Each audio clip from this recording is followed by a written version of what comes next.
Smart Medicine, brought to you by CHRISTUS Cabrini Hospital. Dr. Harry Hawthorne joins us today. May is Stroke Month, and we want to call attention to the signs and the symptoms. Indeed, stroke, a very disabling problem to have.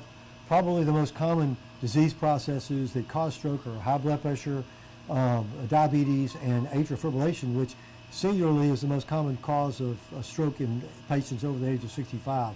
These are all preventable diseases if you control the underlying medical problems that lead up to the disease. But strokes, again, are very disabling. They occur really when there's any interruption in blood flow to brain tissue, like a blockage or even a bleeding exacerbation, which is more commonly seen with high blood pressure. It's very, very important to pay attention to the symptoms, which may be nothing more than a bad headache, but may also be very focal, like weakness or paralysis in an extremity or even half of the body.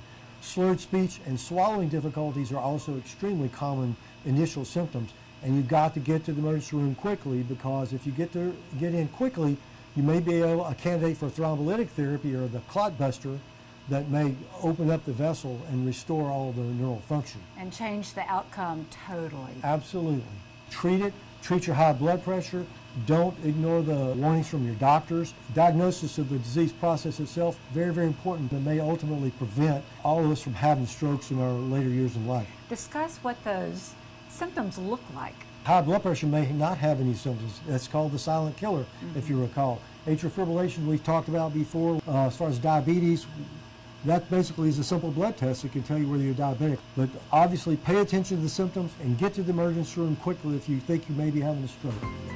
Smart Medicine, brought to you by CHRISTUS Cabrini Hospital. Health information for life.